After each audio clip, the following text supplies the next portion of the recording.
busy bleeding. Debbie hit you? Yeah, she did. Yeah, I put a silencer on that gavel so nobody could hear. Let's get it rolling. Call to order. We'll stand for the Pledge of Allegiance. I pledge allegiance to the flag of the United States of America and to the republic for which it stands, one nation, under God, indivisible, with liberty and justice for all. Roll call. Alsop. Here. Kirkshank. Here. Hypo. Here. Shield. Here. Musgrave. Here. Rankin. Here. Perkins. Here. Consent agenda. All items listed under consent agenda are considered to be routine and non-controversial by the Village Council and will be approved by one motion. There will be no separate discussion. If discussion is desired, that item will be removed from the consent agenda and discussed separately immediately after the consent agenda approval in its normal sequence on the regular agenda.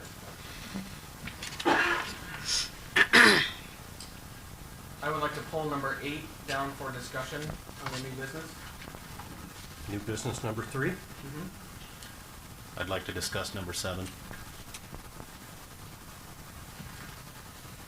New business number 4.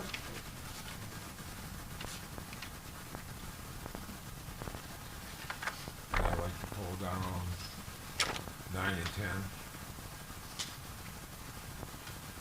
That will be new business number 5 and 6.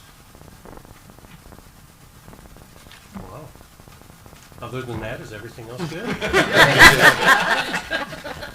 the motion to approve the agenda as amended. Support. Support. Roll call. Hypo. Yes. Shield. Yes. Musgrave. Yes. Rankin. Yes. Alsop. Yes. Kirkshank. Yes. Perkins. Yes. On to public comment. Do we have any public comment tonight? Please limit your comments to 4 minutes and state your name and address. Yes, ma'am.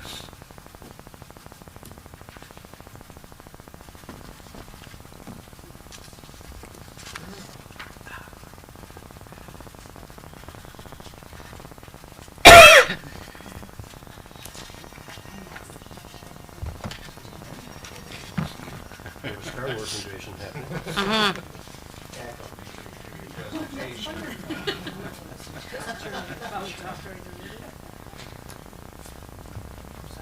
Actually, that's in my council comments tonight. Marta, 115 South Saginaw Street. I'm here on behalf of the Holly Merchants. Good evening, Village Council members. According to Joe Frost of the Economic Development and the Community Affairs Department for Oakland County, it is well documented through parking studies that parking attracts customers to the downtown shopping districts. When the streets are closed, it limits parking in the downtown and adversely affects business. For this reason, the Village of Holly Merchants, with businesses on South Saginaw Street, Battle Alley, and Broad Street, are coming united before you with a signed petition, requesting that we be allowed more influence with regard to street closures held within our shopping district. The business owners who have signed this petition for prosperous events, and as such, we are requesting a new document addition to the special event packet effective January 2018. This document would require event coordinators requesting street closures in the aforementioned downtown shopping district to have approval in writing of at least 51% of the businesses with addresses on the street where closure is requested.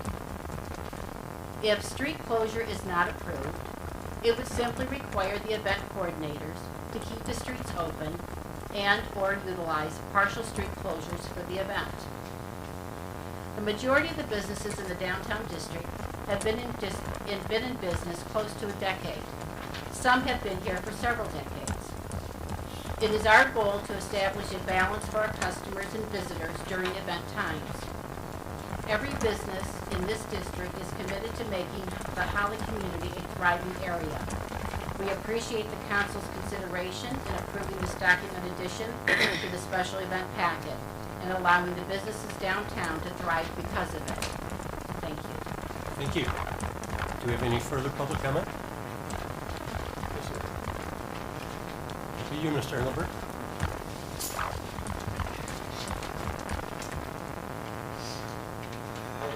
Tony Engelberg, 115 Codshall. I'm going to probably ask for an extra minute or so, depending on how quickly and coherently I can get through this. I've not slept in 24 hours. My mother had a pretty major surgery this morning, and that's kind of where my head has been. I kind of anticipated my appointment being pulled down to be discussed, and I'm going to say after my comments I am going to be leaving number one because, again, my focus is on my mother, and number two, I think it's better for you all to discuss whatever you're going to without me sitting here looking down on you as you're doing it. So it had been my intention, well, one of my intentions, to come in here and read on the record the email I sent all of you guys about a week and a half ago. But as I sat in the car, I realized that that really would not do any good. Learning self-control and picking my battles is something that I struggle with at times. That's not going to come as a surprise to any of you. But it's something that I do continuously work on. This year, I've tried to keep my appearances and the topics and things that I've discussed to things that I think have really mattered. And with that, I have no regrets about the things I've said about the DDA director. Ms. Hughes has done an amazing job. I have no regrets about my feelings about the KRCC, and I really have no regrets about the things I've said about the medical marijuana situation and some of the tactics that have been used to try and push that agenda forward. But with that said, in my past, I do have quite a few things that I do regret saying and regret doing. One of them was this past 4th of July. A resident in Holly had, and I had a disagreement about his desire to shoot off fireworks whenever he so chose, and my desire to have them be done when it was legal. And it disintegrated to the point where he sent me an anti-Semitic and homophobic private message, and as somebody who is the grandson of a concentration camp survivor, that kind of bent me the wrong way. And I responded with some public comments about him that were not appropriate. And in my anger, I said that Holly was not my home, and that is something I completely regret. I had a meeting with George Cullis about that, and he reminded me that as a public official, you can't talk to your tax-paying residents that way. And it's something he and I came to an understanding on, and I disconnected myself from most of the local groups and most of the local drama, and it's been pretty quiet since. But going back to October of last year, woke up one day and out of the blue realized that my life had been consumed with negativity. And shortly after that, I actually reached out to Jerry. Not sure how he was going to react to it because, to be honest, I had been pretty rough on her. Jerry graciously invited me into his office. I remember thinking that was really special considering we were not feeling nearly close to 100% at that point in time. But yet he took the time and we sat down and met for about an hour. And I apologized to him for not necessarily being angry about some things, but the way I expressed it to him. And I told him that, we won't always agree on, we're not going to agree on certain things, but we certainly do agree on a lot, and that's what the focus should be on. And I to this day, give Jerry a lot of credit for being a big person to sit down and have. Briefly here, I've got a lot of good things going on in my life these days. I was just elected chairman of Holly Township Planning Commission. My business is doing well. Coaching football has been incredible. I don't need to be on planning for any kind of agenda or any kind of ego stroke or anything like Tony, that. do you need more time? May I have 2 minutes, please? Council? All in favor? Yes. Okay. Thank you. I knew that the appointment was going to come up, and I simply wanted to volunteer my time and do some good. I had a real scary, as you guys know, experience in early November. They told me I was less than 2 hours away from passing away, and my time in the hospital kind of let me know that you don't take opportunities, you don't take time for granted, And to some extent, you don't say things that you might not necessarily have the chance to take back. And so there's been a lot of reflection over 2017 and even going back to 2016 that I think I've grown from. So basically, I'd like to be on planning for the standpoint of, I think, as the village and the township start to work more and more together, this 425 thing that could be happening, and other opportunities for co-partnering on things. I think my experience on planning, I've spent 2 years on the Village Planning Commission. One of my regrets was leaving that term early, but I had some health and personal issues I was dealing with at that time. And I've just been reappointed to the Township Planning Commission for another 3 years to serve as on to the 2 years I've already spent. So, as I said, bless you, I'm going to exit stage left. I'm going to call and check on my mother. Whatever you guys decide to do, you do. If you don't want me, I will say I appreciate the consideration.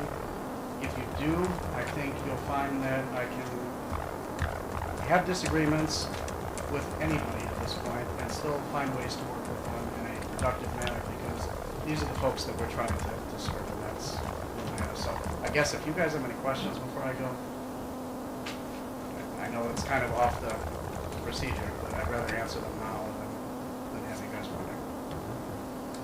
But I do appreciate you getting up and speaking. Thank you. Thank you. Have a good night, everybody. Do we have any further public comment? Mr. Putz?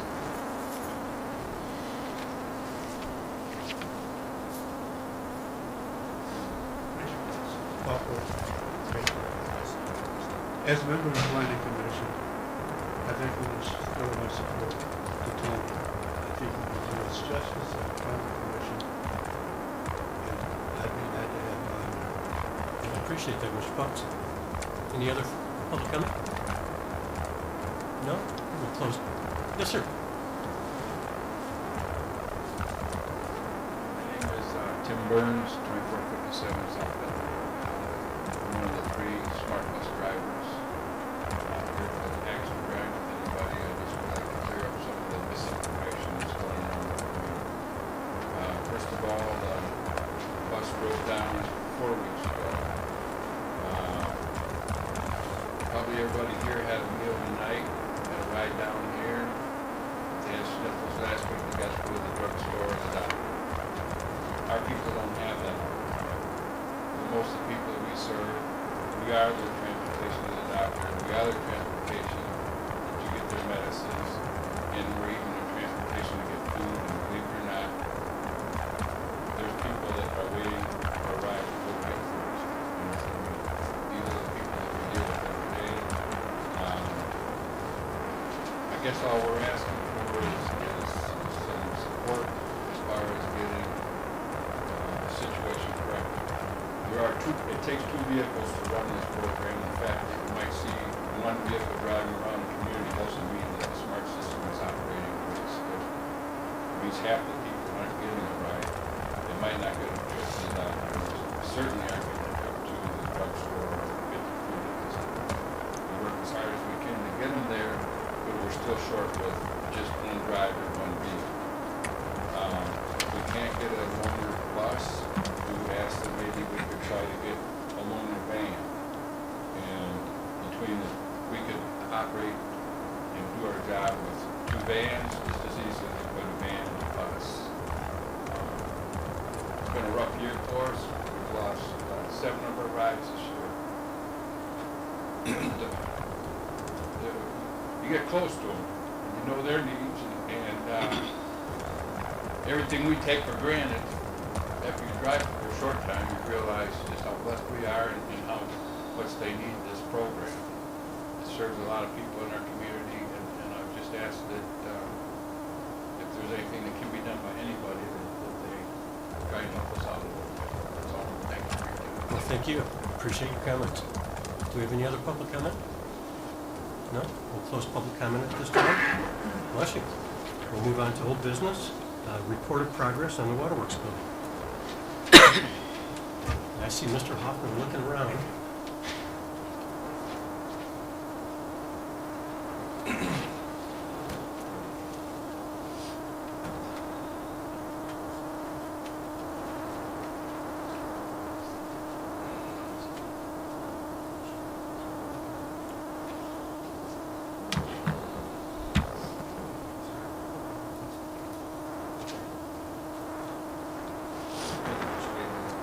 Well,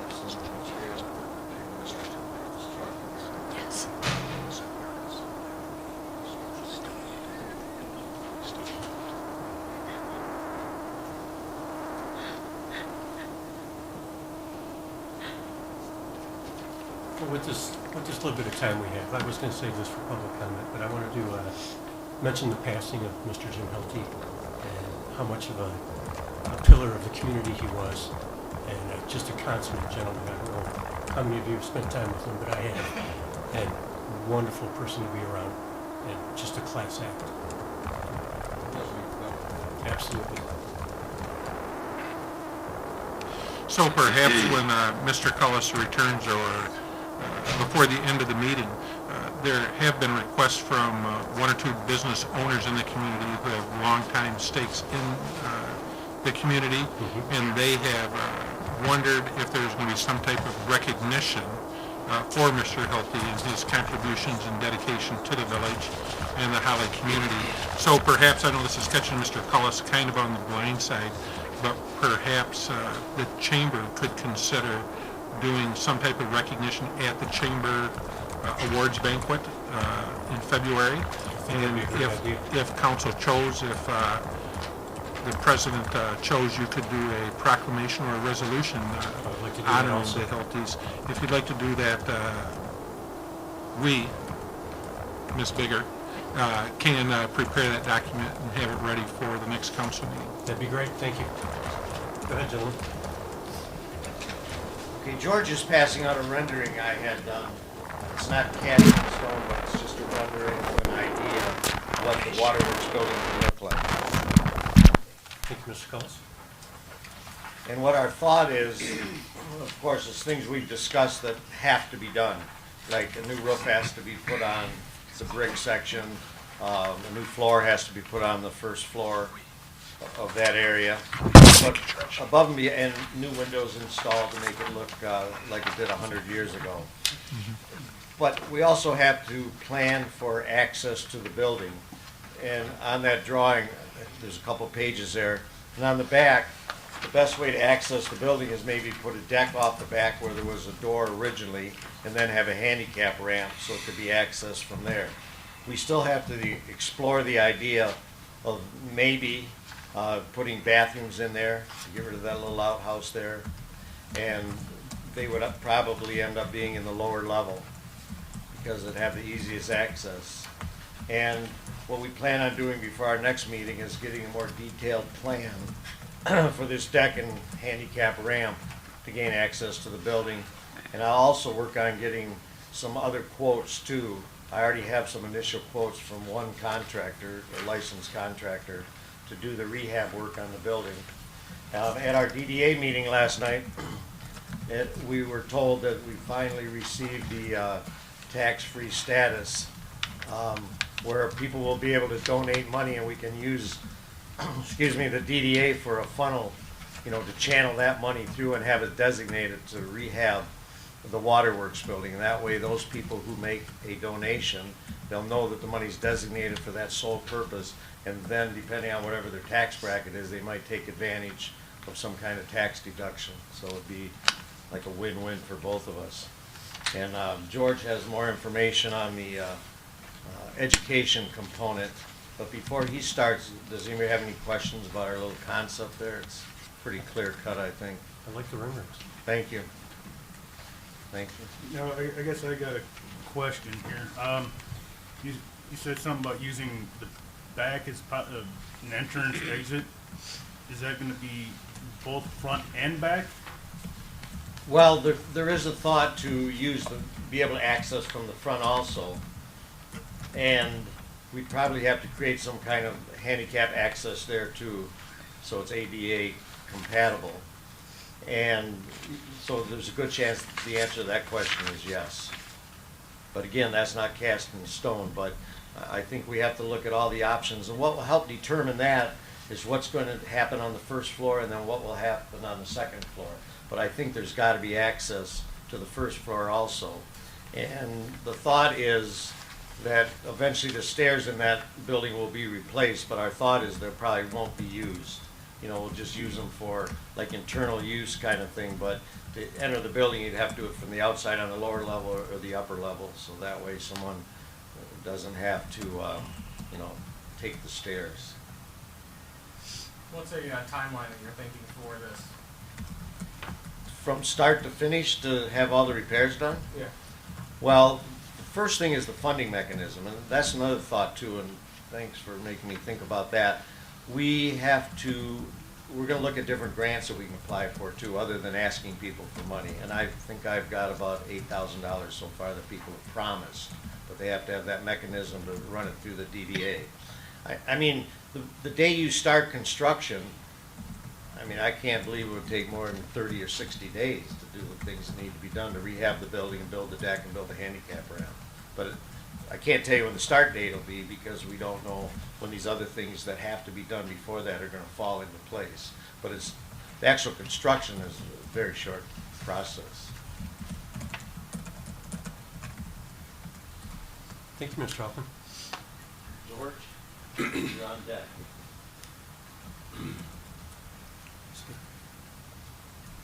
Good evening. So as you know, we've met with Kettering University and in conjunction with the University of Michigan Flint. Since the last time we met in front of you, I had a meeting with both Greg Miller, which is part of Kettering, and with Dr. Michael Smith, who is head of the business department. And while both of those schools are interested, as is Eastern Michigan, putting the program together would start out much like we started out the Farmstead. We will have a stakeholders meeting. We will have those people here. They need to come down and see the building so that they start to lay out the program. And they put the programs together for the educational side. Now, those programs are what are going to drive us to the completion of the usage side of this building. That's for the educational purposes. I don't know if anybody has had an opportunity to visit Plant 1 up in Flint, which is the old Billy Durant, the building where General Motors started. That was a building much in the same condition of this, a larger building, albeit they did a revamp and a restoration of that building, and they have modern facilities inside the building. If you get a chance to go up there, and I would recommend that you do, you can see that when you go in, while the old and existing building is still there, and you see that, they have added modern steps, they've added glass and chrome. I showed Mr. Perkins a couple of pictures of the building up there where they've made the interior walls glass, so if you imagine the wall in between the brick side of the building and the wood side of the building becoming the plate glass across there where you can actually see down and see the operation of the mechanism and the restoration work that can be done in there. What their programs would do is, and they would take this depending on where we want them, they'll take it from the beginning to the end, they'll work on preservation, they'll work on getting the designation done. They will set programs in place that restore the actual equipment and could even go as far as to put it in operational. Mr. Clausen has a picture of the underneath of that building where it comes down and hits the water. I've requested that picture. I don't have that yet.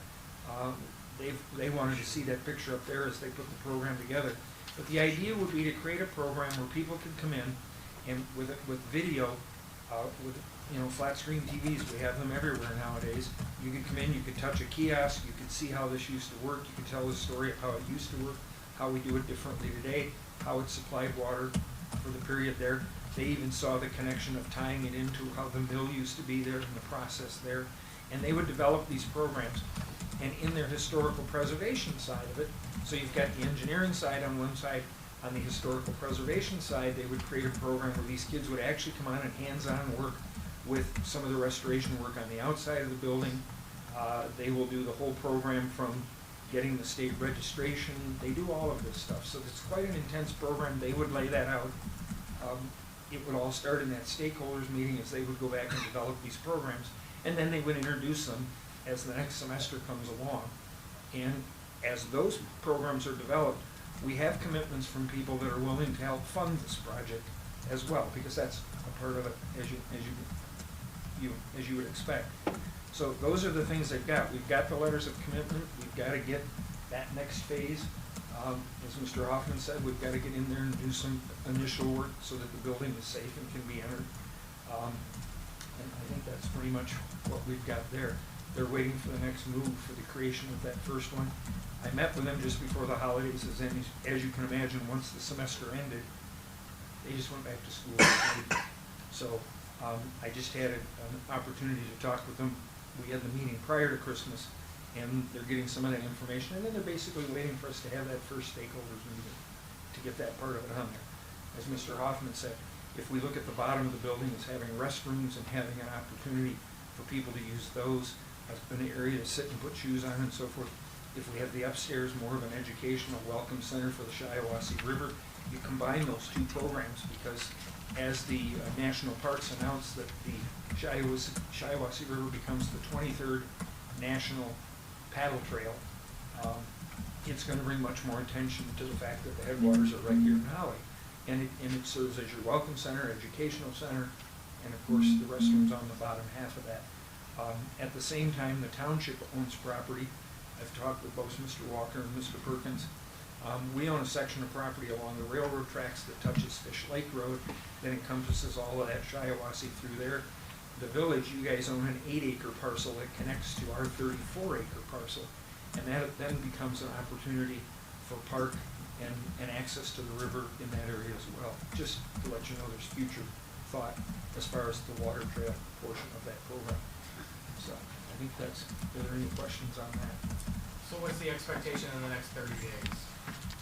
Well, as we move forward, now that we're back in the swing of things, we would schedule that stakeholders meeting with the school and sit down and take a look at the building. I think before that can happen, though, we have to get the building to a point where it can be accessed and they can see it, and that's pretty much more Mr. Hoffman's side of the building.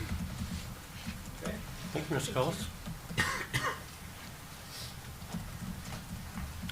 So can I just say before we exit this agenda item, just so that council is aware of the current situation, so we have had the building assessed by our fire chief building official, Steve McGee, regarding its soundness. And really what prompted us to do that, we know that we have a prior injury of an employee in that building.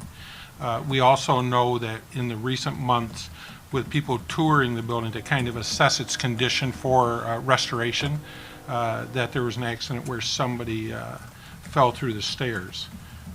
Just a couple of stairs, and they weren't injured, but I think that just led us or reinforced us the thought that even more that safety is number one priority, protecting the citizens or the residents and the liability of the village and the taxpayers. And so after inspection, Steve McGee issued a written opinion that access and work on the building should not commence until such time as a structural engineer has time to assess the building and give us a written sealed opinion that it's either safe to enter or what certain steps should be taken before it should be entered. And so that is the position of the village. That's the position, the village administration, that's the position of the village's building official. And so just so that council knows, just in case you hear something through the grapevine, we think that that's achievable, and we think that it's prudent in order to proceed that way. Who would be the one to get that written opinion from a structural engineer? Pardon me? Who would be responsible for getting the structural engineer's opinion on it, whether it's safe to enter or not? Well, I would think it's the project committee that wants to move forward with it. And who would pay for that? The committee. That's just part of a construction cost. And really, if you look at any large project that an applicant would have to the village, it is not uncommon for the village to require a report from a structural engineer that any addition, deletion, or modification of a current structure is sound and safe. Or if it is not, what steps should be taken. And so we have several projects over the years that we've required structural engineer reports, and really it's just strictly a liability safety type issue. Mr. Hoffman, you had a question? No, I'm good. Okay. So no council action is needed at this time. No. Okay, Thanks for the update. thank you. Oh, yes, George. Sorry. That's not my place. Oh, no, you're fine. In earlier discussions on the building, it was said that a structural engineer had come out and determined that it was not a safe build, not what Mr. McGee did, but Mr. Clausen said they had an engineer come out and speak on the foundation of the building. And we would like to have a copy of that report going forward. That would help Certainly. on that. Okay, thank you. George, made me think about this. So you've already had a structural engineer look at the building? Report somewhere? Not the structure itself, the foundation of the That's building. what I'm talking about, foundation. Oh, yeah, I'm yeah, sorry. absolutely. We have that. You're welcome to that. Oh, I didn't see The that. report says that it's unsafe. Okay, But Yeah, you're yeah. welcome to that, and you're welcome to obtain another. all right, The thanks. report was, if I may, Terry, the report was done as part of the dam inspection by the state of Michigan, which is I'm sorry, I required. can't hear you. The report was done as part of the dam inspection, the Mill Pond Dam. There's a secondary dam in front of that building. So as part of that building, he called it the Waterworks Building or the Headworks Building. And he put in his report that we got roughly the mid-December that said the foundation of that building was unsafe. So In December of what year? it's 2017. Oh, it was just done. Just done, yes. The inspection was done fall of this year, and we got the report back in December of 2017. Oh, because I'm just surprised that we'd say we needed an inspection, but you already had one. Well, it wasn't, the inspection was part of the whole overall dam process for that inspection. They came down, looked at that, asked to see the building, and then, because it's part of where that dam flows through, they wanted to make sure that channel wasn't gonna be interrupted. Oh, okay. And really, I think the inspections are almost two different things. One, the inspection that was done on the secondary dam in front of the building, in which the building sets upon, is one item. But I think what the building official is speaking about is the actual soundness and the sureness of the structure itself that sets upon that cement dam. Okay. I've had a couple people look at that, even from Oakland County, and they say there's nothing wrong with the structure that the brick building's on. I've looked at it, there's no cracks in the wall, it's been there 100 years. I guess maybe there's something I missed, but I can talk to Steve about that, what he saw that maybe we didn't see. But yeah, I'd like to see that report, because I just thought the report was on the whole building, but now it's not on the whole building, it's just where the water flows underneath the wooden structure, is that what we're No, he talking? mentioned the north wall and the cracks in it, shows that foundation. From the outside. From the outside, Oh, correct. that's just the brick veneer coming loose, because they probably didn't put brick ties on when they, I'm just telling you. I'm not an engineer, so Observe. I can't. Okay, Okay, thank you. thank you. Thank you for your time. We'll close the old business and move on to new business. Item number 1 is a study session, presentation by Bendinsky for road repair funding. Very good, thank you. Did I get that right? Mr. President. Close enough, I think Mr. Benzinski would say. So for a little over a year and a half, we've been talking about road and street repairs within the village. And really, the village of Holly is no different than any other community around us. In fact, if you saw a recent article in the Tri-County Times where city or municipality leaders were interviewed in the surrounding areas of Fenton, Graham Blank, I believe, and Linden, about what are your major concerns or top needs going into this new year. And without exception, each community noted road repairs. And so not just in this area, though, really across the region. Roads are a huge issue, and roads are one of those amenities that make a community an attractive community for people to come to, an attractive community for people to want to live in, and also a safe way in which for motorists and pedestrians to traverse throughout the community in a lot of ways. So we look at that very seriously. So in prior studies, Mr. Scott of Road Professional Services, in their PACER ratings, they had estimated that we have at least $15 million in road repairs if we were to do the top 10 worst streets. And so that is just the hard surface that's driven upon. I think we need to keep in mind as we're talking about this topic, and this won't be the only meeting we talk about it in, is that there's infrastructure that lies beneath that pavement or concrete, being in water and sewer and storm water lines, that also are aged, they have problems, and there is a train of thought, and I think it's a wise one, that if you're going to do a complete reconstruct of streets, that you replace those aging water sewer infrastructure lines underneath. Otherwise, it's just a matter of time before you have interruption or a break in those lines, and then you have to cut up your new road that you put down in order to do a repair. So that's just a little introduction on that.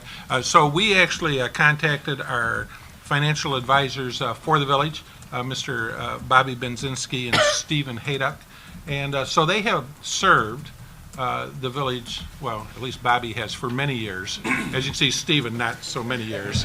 But the company itself has served the village very well, and they have provided very sound advice and service to the village, and we're thankful for that.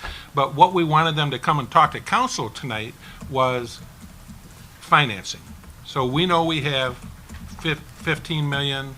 If we cut it down a little bit, which is what we've been focusing on, $10 million in road repairs, how do you pay for that?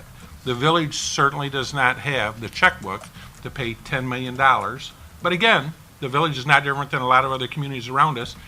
They didn't either, and so they look at different modes of payment in order to complete the projects. So what the Benzinski and Company team tonight are going to talk about, I think, are two different scenarios that they put together, and there are others that we can look at, but these are two viable solutions as far as bonding for an amount of $10 million over a extended period of time, and really what that equates to is a road millage in order to pay for the bonds.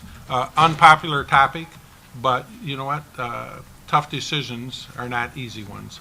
And so I think they're ready to go, and then if you have any questions when they're done, that would be fine. And Mr. Scott here is also to talk about roads, road conditions, if you have specific questions for him.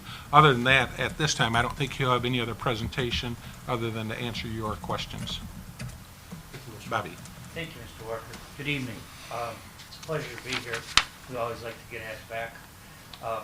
In the early December, the administration asked us to come out and talk about road financing. And there's two parts to any financing. One is how do you acquire the money, and second, how do you pay back the debt if you borrow money. Well, under Michigan law, you have to have a state statute that allows you to borrow money. There's three statutes that you could borrow for as a village. One is that you could vote a bond issue to do your roads. This requires a vote of the general public. You need to get the ballot to the clerk, to the Oakland County clerk, approximately 75 days before the election. The election takes place. If it passes by one more vote than a no vote, it's legitimate. You can issue bonds. You just need a majority. The second is that you could issue bonds without a vote. You would have to have a 45-day right of referendum, which will be published. If no one brings a petition to the clerk's office, the village clerk's office, within 45 days, you then have the authority to issue debt. However, it doesn't give you a means to pay for it. You must pay for it from your existing means. In other words, you have to pay from it from the street fund or the general fund. You can't raise taxes to pay the bonds on, unless you have millage within your charter, and you do not. The third is you could issue bonds with the Michigan Transportation Fund bonds, but you're very limited. If you do major roads, you can bond for 50%. If you bond for local roads, you can only pay for 25% of the cost, 50% of the cost, and 50% of the cost, the other additional 50% must come from other sources other than the bond issue. So when we met with them, we discussed that the voted general obligation bond issue was the best, and it would allow you to raise millage to provide repayment of the debt service. We also talked about how many times do you have to vote. Well, you're allowed to set a parameter, and in this case, we settled on a $10 million number. And the ballot language would read that shall the village borrow not to exceed $10 million in one or more series? Because obviously, your engineers cannot design, bid, and allow the construction of $10 million of roads, and that money would have to be spent within 3 years under federal rules. So you're limited to that. You couldn't do 10 million and have this community still function. So we recommended that you issue in 3 series. Generally, the first series is a larger series because you're doing engineering work and you do it in 2-year increments, what you can build out in 2 years. So we talked about $4 million in 2019, $3 million in 2021, and $3 million in 2023. So if you, did you hand those schedules out, Jerry? We did. Yep. Okay. If you look at the schedules, one of the items that you have to put into the ballot language is the first year's tax levy and the average annual tax levy. So you can see that we've got 3 series of 15-year bond issues because you can never bond for anything longer than the useful life of the roads. There is no engineering firm in the state of Michigan that is good, that would give you a certification that they will last more than 15 years. So you're limited to the useful life of the project. So what we've done is we've put together 3 bond issues over those years, and assuming that interest rate assumptions of 4% in 2019, 4.5% in 21, and 5% in 23, and we've assumed that the taxable value of the village will grow at 1.5% each year for the duration. Very conservative. Interest rates, I don't know how conservative we are, but if I could predict them, I wouldn't be here. The winter's cold. No offense to the community. So the average millage over between the years 2019 and 2038, because of the last series going out 15 years, the average millage rate would be 5.567. Now, the other thing that after we left and started working on the schedules, Mr. Walker called us and said, would it be possible for the village to contribute $200,000 annually to the debt service, and what does that do? Well, what that does is that reduces that average number down to 4.03. However, after talking to your bond counsel this afternoon, Miller Canfield, Paddock, and Stone, they indicated that when you do the ballot, you would have to do it at the higher rate. However, you could put that in your newsletter or any other information that you put out to the general public that's general information that it is the intent of the village to contribute $200,000 on an annual basis and reduce that millage. And it's basically, I'm not a lawyer, I've been accused of playing one, and sometimes I stay at Holiday Inn, but the reason is that you cannot bind future councils to pay for future expenditures. So it's just, you can't bind that, and you may not have that money in 10 years for some reason. So what we've also done is, let's see, we've assumed, well, we did it pretty much both ways. If we also ran some costs to the average taxpayers. We've assumed a $60,000 value of a home, and that's $167 a year it would cost the average person. If your house is $100,000, it'd be $278 a year. If your house was $150,000, it'd be $417. Now, if the village contributed the $200,000, those same numbers would go to $120 for $60,000, $200,000 for a $100,000 home, and $300 for $150,000. Now, again, the procedure to issue the bonds is that you would have to have the ballot language approved by the village council approximately 75 days prior to the election. The people of Miller Campfield would prepare that language and would make sure that you adopt it in sufficient time to get to the Oakland County Clerk's office. You could do anything you want in that meeting in those 75 days in terms of campaigning. However, the village, as a village, cannot say we recommend a vote. You could form a committee. The committee could say that You could put information out like we've just talked about here, that this is the average cost.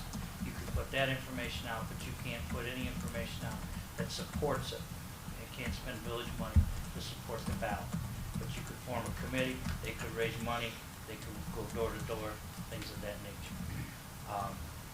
Again, if it passes, if you vote in August or November, that still gives you enough time to sell bonds in April, May of 2019, and start construction when the construction season starts. And again, Rowe would design basically 2-year projects at a time, bid those out every 2 years, doing the engineering work as it goes on until the final phase. Any questions? I know You said on some of these homes the tax would be $278, $417. Let's say for 10 years, would it all stay the same, or would it each year rise? it would change each year. In the projections, we have it staying pretty level. We tried to get a level. However, the millage is. I was just gonna say, those numbers are based on the average millage, but the millage, if you look at it every year, it is pretty level within. But that assumes that the values grow by 1.5%. If the value grows by 1, it could go up higher. When you vote this type of bond issue, what this allows you to do is to levy sufficient funds to pay the debt service. So if your millage rate, or if your debt service requirement is $100,000 and your millage rate, or your taxable value is $100,000, you levy 1 mil. If that changes up or down, you do that calculation every year.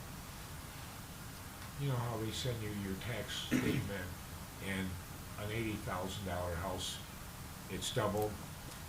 Would your taxes be doubled that way? You know how the valuation... taxable value?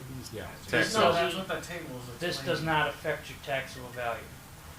That's what I'm asking. No, it does not affect your taxable value. So if I can, so this is just a separate fee that would be collected that is, can be pooled and spent only on road construction. Would be spent on nothing else, road construction, and that's why it's separate from your other taxes. It'd be collected at the same time, but it's a separate pool of money that is designated only for the purposes of the bond. So is this something we're going to be working on during our budget workshops? So certainly we'll discuss it then. This is going to take some thought. Yep, it certainly is, but we wanted to introduce this thought of financing because it's such a large amount. I mean, really, in the end, the decision that we have to make as a community is if we want to invest in our streets and infrastructure in this manner, or if we decide not to, or a smaller amount, or if we decide to do nothing, then we're going to just Band-Aid and fill potholes as we go. But the problem with that is eventually everything becomes pothole, and the cost of repair at that time is much more expensive because there'll be none of this grind and just fill in as part of these roads can be done. Now everything will be a complete restruct. And the other thing is that we could have the taxes go, the millage rate go up if you wanted. We just did level millage at this point, so you have an idea. The other thing is that you don't have to commit to 4 million, 3 million, and 3 million. You could do 5 million, 2 million, 3 million. You do whatever you want. When we met in December, we talked about what you think you could do in a 2-year span. They thought about 3 million to 4 million. We figured 4 million because you're going to do engineering work on the first phase, and then you're going to be doing engineering work on the second phase 2 years later, so you would have that money. Okay, you wouldn't be holding back on your engineer and him charging you, additional fees and interest and so forth for not payment. And that's a lot of communities do it that way, but have the bigger bond issue in the first year and then smaller based upon what they could do. You are not limited or required to do it in 3 series. You could do 5 series. You could do it in 2 series. You could do it in 1, but we know that you can't spend $10 million in 3 years and still have the village functioning. there'd be a lot of closed roads. So again, this is preliminary. This was a talking point. It was to give something that you to look at on an average, some way, shape, or form. And this is what it's going to cost the taxpayers overall, whether it's paying in lower dollars early or paying level dollars the whole time. On the bond obligation, when you do your first draw, say for the 2019 bonds, if that money that has been brought in is not used in its entirety, does that carry over to? No. It all has to be used Again, within that time frame. No. You have two situations here. You would borrow $4 million in May of 19. Right, that's The right. investor would give you $4 million for construction of the roads. Okay, and you would spend that out. Hopefully, you would spend that out in 2 years. And then it's a separate issue, A third- bond issue for the next. Right. Okay. And then you would but you levy every year for the debt service, Right. which is used to pay. You can only levy what is necessary to meet the debt service payments. You can't levy a couple extra mills Right. to do some more road work. No, you can only, that millage is dedicated to the repayment of the debt service. Okay, thank you. Do you have any questions? So, if our taxable value as a village were to go up faster than, say, 1.5% per year, which is what you've calculated, people would still be paying basically the same amount of dollars. They would just be paying a smaller millage on their taxable value. Am I correct in my thinking that That's correct. people are basically going to be paying, the guy a taxable value of $50,000 next to a house with a taxable value of $100,000. Those two people are going to be paying the same relative amount, regardless of how high the property taxes go. Property values. As an example, if all of these assumptions were to take place, with the exception of the taxable value, the interest rate, the borrowing dates, etc., overall, the total principal and interest requirements would be $14,353,000.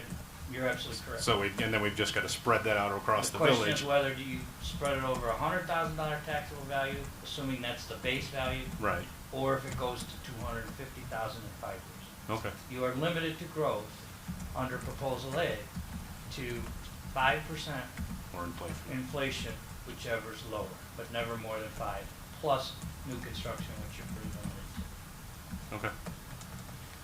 Thank you. Any other questions? No? Thank you very much. Thank you. Okay, so there's a lot of information there. So we'll bring additional information as far as specific recommendations from staff and more information for council to consider in probably each of the next few council regular business sessions that we talk about. So this will be a topic that we'll visit at least once a month and perhaps twice, because as Mr. Benzinski said, we have a timetable if we're going to get it on the ballot of just about 3 months, 75 I would days. like to get a couple of public hearings in too. That's super important to me, is just getting feedback from residents. So I don't know if we could put. Before we put it on a ballot. Right, exactly, yeah, to kind of gauge them and see where they're at to, Well, because and I've got a few questions and suggestions that I'm looking for answers for. Is this the time, or should we wait until we discuss it in a budget workshop, or should I? You can ask any time, and if we don't have the answers, it'll give us opportunity to find them. Well, so one of the options in here about, the village contributing the $200,000 each year, but we can't offer the lower millage rate because we can't bind future councils. Would it be possible, have we considered possibly only, doing 2 $3 million bonds and committing the village to the $200,000 a year, which would add an additional $4 million, but then also having the we'd still have the higher rate, we couldn't do the higher millage because that would cover more than the bonds.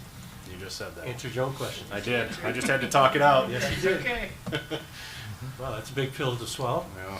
The other option too is smaller millages and special assessments based on the street. So that's one that I'd always kind of kicked around too, is You know, instead of just millaging everybody the same, regardless of road is being fixed, that, you know, that gives people a little bit of reprieve until their road is gonna get fixed, and then, you know, special assess them for that part of, you know, their road, because there's always gonna be people saying, well, I never traveled on Hartner, or I don't care about Corbin, and I only care about my street, and, you know, I could care less, I've never even seen that part of town, or, you know, those kind of things. It takes some of that out of there, and I think that that's another option that always should be considered too. Yeah, so I think that's definitely something that we could discuss and you could consider as a council. I think one just area of thought in relation to that is the roads are everybody's roads. And so we have some money that we've invested in roads in the past, and I'll just use Coggeshall as an example because that was a recent resurface and it was done, and so that road won't need any service for 10 years. So is it really just that the people who reside on Coggeshall will have no road payments because the village fronted all that money, but their neighbors who live on College Street may be special assessed for theirs because the village was not able to do theirs at that time. So it's just something to think about. I think it's a good point, and it's something definitely we can talk about. So I had one additional question about like timeline, basic timeline for repairs. Can we spend $4 million over the course of 3 years? Is that amount of construction possible? Oh, sure. No doubt so about that. Well, as we mentioned several months ago in our last presentation, I mean, in order to, over a 20-year period, I think you were looking at realistically to bring the roads up to a 6-7 pacer rating, you're really looking at $1.5 million per year is about what you would need to spend on that. So, and here we're talking basically $1 million. So. Okay, I don't know, you know, I'm not well versed, I guess, in what construction costs are, and that just sounds like spending a lot of money. I don't want to be left holding the bag with. Well, keep in mind, at least the report that we published here, that you received from us here this month, we looked at the worst roads, and those were total reconstructs. That's where you're going to really spend money, is when you're looking at the full roadway plus curb and gutter and storm sewer. That's those roads are going to be expensive. Yeah, I mean, because I know you guys had said we would need to spend $1.5 million a year in order to get our roads up to 6s within 20. But I just didn't know if that amount of construction was possible in such a small area. And this bond does not include the infrastructure. This is purely concrete and asphalt, for lack of a better term.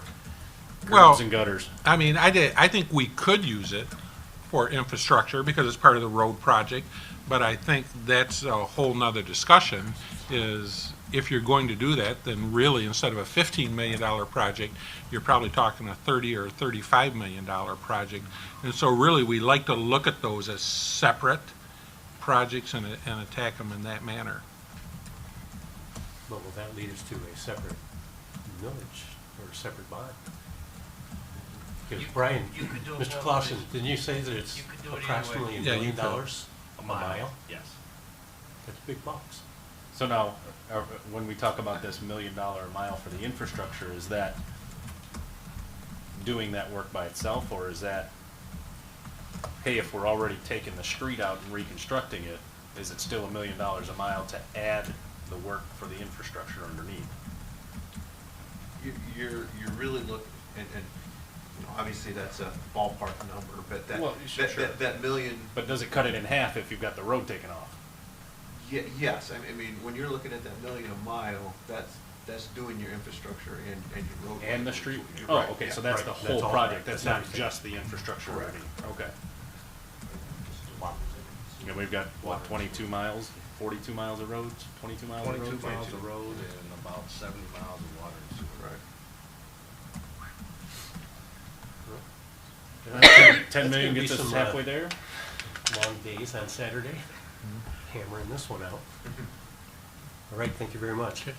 Should we start setting up public hearings, since we only have about 90 days to get this going? Yes. Should we set up a public hearing at the next business session, council meeting in February? I think that would be a great idea. I will make the motion that we have a public hearing in the first council meeting in February. I'll support that. All in favor? Aye. Motion carries.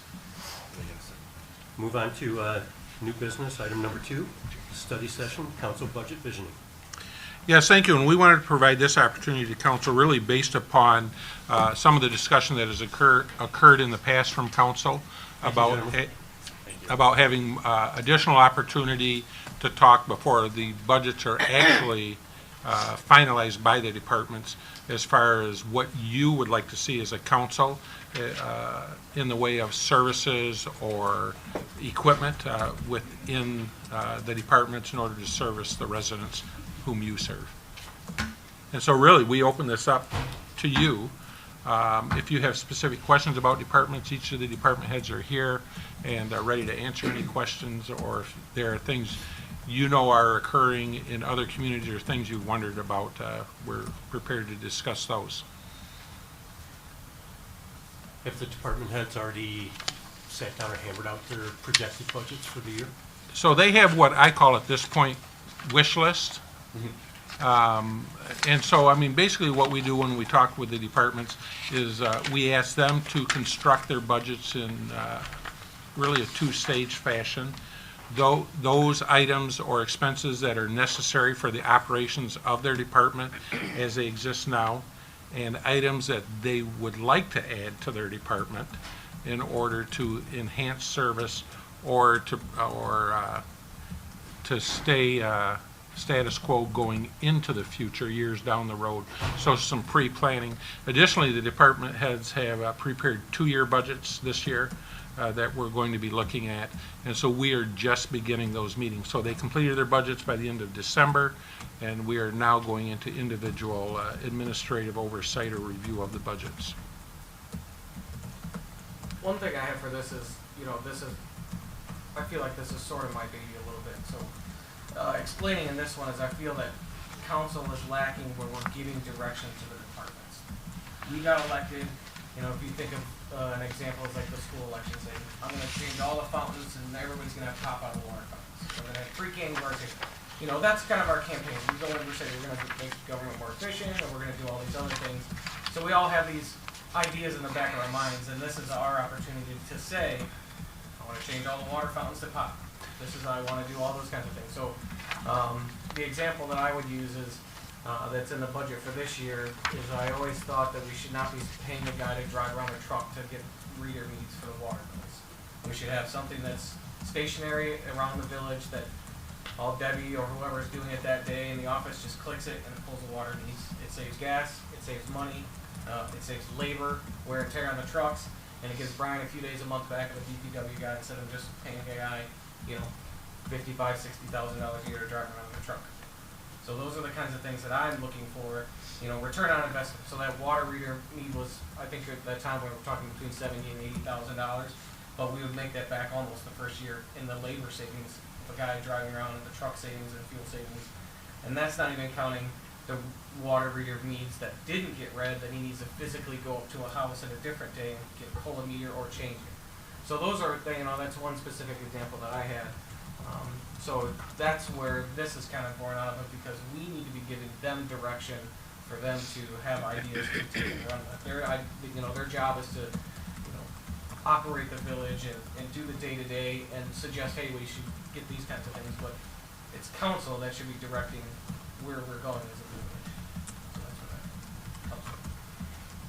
So I presented a question up on my council Facebook page and in a few groups to saying, okay, what's the residents' wishes? If you had essentially a blank check, what do you want? The number 1 and 2 things are lights and street repair. An extremely close third was parks. So that's another thing that people are aware of, and they want us to up our wishes for it. My personal things for these couple of years is tech upgrades around the village that would give a return on investment. So an easy one for this year, I think, is at the office by the cemetery, the DPW guys still type up cards on a typewriter. There's no internet access, there's no computer there, and then they have to drive over to the village to finalize a lot of that information. So something that would be, if we're getting new PCs for the office administration, take an old one and put it down there. That will immediately give an upgrade and save some time, along with the internet access there. So, I think in 2017, 2018, excuse me, we should not be using a typewriter and 3x5 cards in our cemetery. So that's a simple thing that I would give council, or I would request from the village administration to make some upgrades there. The people that I've spoken with, I've had lighting came up, sidewalk repairs, and a leaf pickup truck. Yeah, leaf pickup service was mentioned several times. Yes. And about 100 times by myself as I was bagging a quarter-acre worth of leaves for the second time.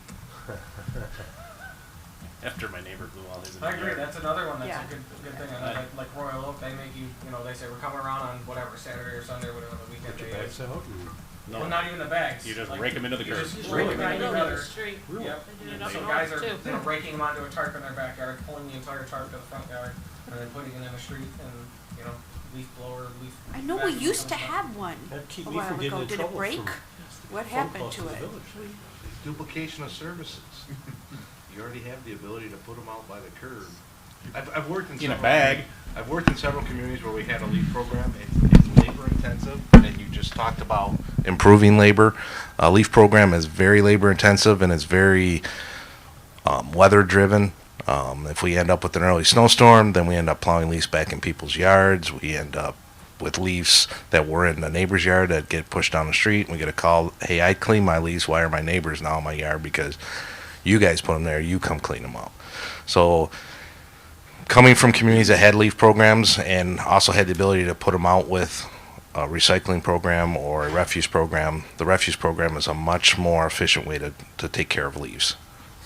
So. Fair response. Thanks, Brian. I personally had thought that the village owns a small piece of property that we call a park over on North that has a sign that says park. That's it. That's a piece of property. Why is it that the village couldn't sell that piece of property and use that money for our other parks that could really use some upgrades?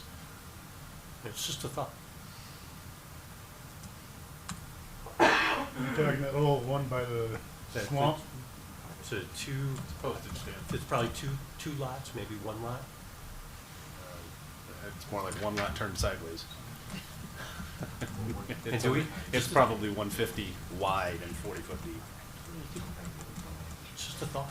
No, I don't know if it's buildable, and I think that's why the village owns it. Well, so I That think was a that, separate council item, but I don't Yeah, I know, if but it's the budget wishes he's saying and- budget, I mean, it's a wish list that Yeah. we could restructure some of these things around town. We have a piece of property that sits past the other side of the mill pond. That's just a little parking slot for what? If we could restructure some of this stuff and maybe sell some of this assets off and use it for things that we could really use. As village president, that's your job to bring it up on the agendas. Thank you for that. Yeah, Well, I was just going Yeah, no, along with absolutely. I'm budget not- visioning. It's a vision to maybe Yeah. think about doing things a little different. Anybody else have anything? Go ahead, Bob. Yeah, I've asked Brian last year, there's a lot of elderly people in the village. They can't get out and do their sidewalks. I recommended before, Brian, and you said you couldn't afford it to hire a man to do the sidewalks for all the elderly people. They get a foot of snow, how's Grandma Gertie gotta move it? I mean, I know you hire somebody. As we talk about efficiencies again, and I don't want to sound crass, I'm a homeowner myself and have to shovel after I've worked and my crews have worked, but part of home ownership is maintaining your house, your property, along with snow removal, whether it be your driveway, your sidewalk. I understand, I have elderly parents, grandparents, that they don't do that, but as part of home ownership, you have to plan for those expenses. And once again, to be efficient and labor intensive and liability issues and all that stuff that I think once again you're going to create more inefficiencies and efficiencies by creating a program like that. Ryan, I wasn't talking about just the sidewalks, I'm talking about the sidewalks that belong to the village and the snow trucks, you guys' snow trucks come down and put the snow 2-3 foot high after the people got the sidewalk shoveled. I mean, if you take I know you got to put snow somewhere, Brian, but you can come out to my house, it's that high after a snow plow. How you gonna move that? Did you all see the snow plow that I posted? I sent it to everybody, where it Yes. clears the driveways. As it plows, it drops down, clears the driveway, doesn't leave you in a big pile. And Brian, I'm not talking I'll about the have to ones. forward that to you, Brian, because I it see is, that. it's It's a a road really grader, cool yes. piece of equipment. Hey, Brian, I'm not talking about the ones from your doorstep out to the sidewalks. I'm talking about the sidewalks that the people walk on all the way around the village. I know which ones you're talking about. And there's a lot of them. Well, so really, if we're talking about clearing everybody's sidewalk, I mean, as Brian said, it's very labor intensive. I mean, certainly it's a decision council could make. It involves manpower. It involves smaller pieces of equipment than we currently own in order to get back into the non-major street sidewalks, such as the equipment we use on North Saginaw. There are organizations that do help with winter maintenance for elderly or shut-ins. OLSA would be one of them, and the village, of course, supports OLSA through our CDBG funding and grant, and so that's a resource that we have. Also, not to overrun the Holly Nazarene, but Mr. Putz had delivered to me previously business cards, and his church, and I think there are other churches or caring organizations in the area that have volunteered to go out and assist in situations with the elderly and the shut-ins. And so we've referred a few people to both OLSA and to the Holly Nazarene this year. And so, again, just something to think about. At this time during the budgets, we were not budgeting new personnel as far as to do the service that we already do. So if this were a mandate that council would want followed through, then we would have to do a study and cost analysis on adding new personnel and that equipment. But certainly, I mean, we appreciate the thought, and we know that it is something that could be done, but the question is, can it be done here with the resources we have, and where do we point them? Well, could we look into, would it be possible to look into possibly contracting that out to a smaller outfit, using some of those CDBG funds to hire or to supplement OLSA to increase the number of people that they're able to assist? Well, certainly we could check with other agencies and see if they have manpower that could be available. I'm not sure CDBG is the answer. It probably would be a general fund expenditure, but certainly we could look at that. I would say just remember, once we start down that sidewalk, there's no turning back. And so, you know, and again, as Brian said, not to be crass or not to be empathetic, but there is a certain cost to being a homeowner. And I think we as individuals, we have a responsibility that if we have those around us who are not able to shovel their sidewalk, that we assist with that also.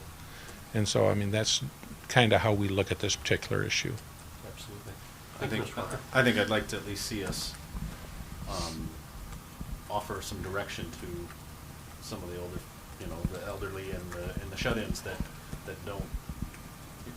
we see on a daily basis that aren't doing the shoveling, and we know that they either aren't going to or that they can, that maybe somebody does something proactive and reaches out to those people.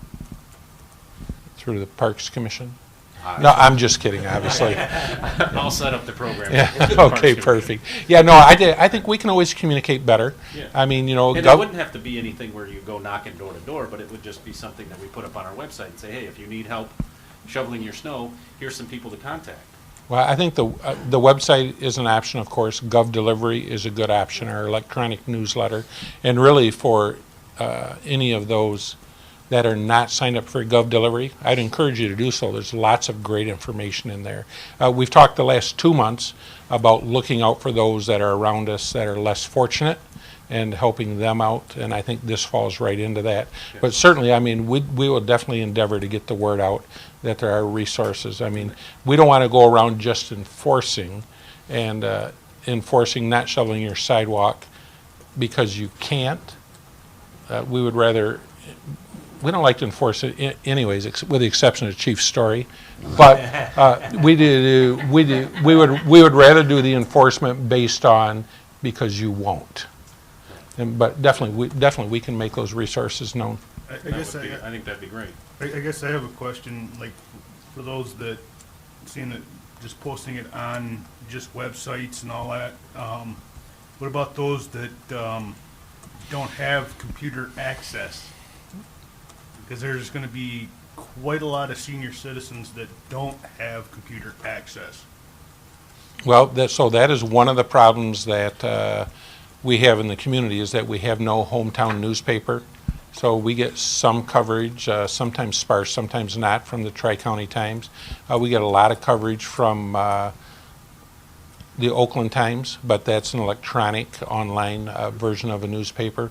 And so I would say, Ryan, you're right, but we have contact, each of us, with different organizations. And I think, you know what, we need to partner with the community, and the other organizations need to help us push out the word. So we can do what we can do electronically, and you know what, and then the rest of us just need to push it out through the contacts that we have. Any further input? Another one that had come up, I guess this kind of ties to parks a little bit too, is someone had mentioned that a boardwalk out to the lake off of Saginaw, I'm escaping my mind. Yeah, in Ganshaw. Bevins. You know, Bevins Lake, yeah. So, you know, something along there to kind of spruce that up and invite people over to, you know, visit that, since that's a lake right off of the main drag in town. Along with parks too. I mean, we spent zero on parks in the previous 4 years. Actually, we did spend a little bit of money last year. We had some concerts, and we did spend a little bit of money. We've spruced up the Ganshaw gazebo. We got it about 60% painted, so it looks good from the road. So we did do a few things, and then in my, maybe I'm tipping my hat too early, but in my budget request, my wish list that I'm going to give to Brian, the funds to design that very boardwalk are going to be on that list. So we'll at least have some, hoping to at least have the preliminary steps taken in the completion of that. The other part of things is the charrette too. I mean, we have that completed. We have taken no action as a council to either review it and say, yes, we want to do some of these things, and then make a plan. I think we're just floating along right now. I think that we really are lacking some vision of what we want to do with the town. Maybe the planning commission could step up on that. I agree, but I think planning. Council, Speaking of barbs, as a whole, we are leading the ship. Yes, and I think that's a great idea, because some of the one idea that sticks out in my mind from that charrette is the businesses and homes along Saginaw in Midtown, to have parking lots behind them. Oh, yeah. And interconnected parking lots, no less, so that we can have limited access points instead of a driveway every 40 feet. Yeah. Would be something that we should work into our ordinances for future construction along Midtown. That's what the planning commission's idea is, and that Dollar Tree section, I think we had a super missed opportunity there by not having the planning commission review that before any of that, you know, came up, so we dropped the ball on it, essentially. But it's not the end of the world though, because that can still be interconnected. It's just going to be a little bit of a roundabout to get through that particular section. I think we're getting a little off the. Well, yeah. No, but that's the design chart. That's kind of tying back to the whole idea of, you know, the planning commission has now said that they want to start reviewing stuff like that, and they're making them plan in place. What's council? What do you see in 5 years? What are you going to council to change? What quality of life improvements are we going to do in town? You know, I feel like I'm making a lot of suggestions and pushing for those kinds of things, but, you know, at times it feels like I'm the only one. So I'm kind of making you guys, you know, feel a little bit uncomfortable in that portion, but to put out your ideas. What do you want the town to see? In 5 years, what do you want to see down Main Street? What do you want to have happen? You want us to, you know, divert all of the money, possible money to fix the roads to lower the bond debt for the individuals, or are we, you know, those kind of things. There's a million things, but we've all had ideas of, yeah, we should be doing this. and that's Let's- what our time. Let's save that for council comments, because we're getting way off where we're at. Okay? Well, I think council visioning is exactly what we've been doing. But as it's council budget visioning, we're talking about a charrette that first has to come from planning commission, and if they adopt it, then it comes to us and we can move We forward. could say we want a boulevard next week and we would meet the planning commission, right? Am I wrong with that? Okay. I could say That's that's my fine. vision. Right, yeah, I could say council could say we putting a roundabout at Grange Hall Road. If we had to do something, the county would be doing. Oh, God, no stupid abouts. Okay, I'm gonna say one thing here. Dave, I know you are technologically driven, and though it may feel like you are the only one that is saying that, you've had this major push to do all this stuff. It's not fair to the rest of the council to say that we're not interjecting anything, because some people aren't as technologically focused as you are, so. It doesn't have to be Make tech that aware. upgrades, I'm just saying, you know, going back to the high school, you know, school council thing, you know, we all ran on certain things to say, I'm getting on council because I wanna do what? And that's what the what is right now. So I guess if individuals got on council to say, I want us to stay the same and not make any changes, or not, you know, just completely do the, you know, the bill amendments and approve the budget that they're presenting to us, or we can steer things the way that we should be. And that's what I'm trying to say. It's not that I'm calling anybody out and trying to say that they're not doing anything, but in reality, I feel like we're not giving the village administration and the department heads a vision to work towards. And perhaps each of us have their own individual ideas of what they're doing for council and overseeing budgets and things of that nature, and other projects too. So that it's subjective, but it's a matter of opinion, what one feels. Alrighty then. Let's move this along. If there's no, please, more council budget visioning, we'll move on to item number 3, of which Mr. Krushank had pulled down from the consent agenda. Yeah, so this is the appointment of Mr. Engelberg to the Planning Commission. And I think, you know, in many cases, he you know, mentioned prior that he had a lot of interactions with other individuals in the administration, with council, and there's been a lot of, you know, heated discussions between them. And then him admittedly saying Hollywood's not his home. Now I 100%, you know, love the fact that he's saying I'm trying to change and changing my ideas. There's not enough time.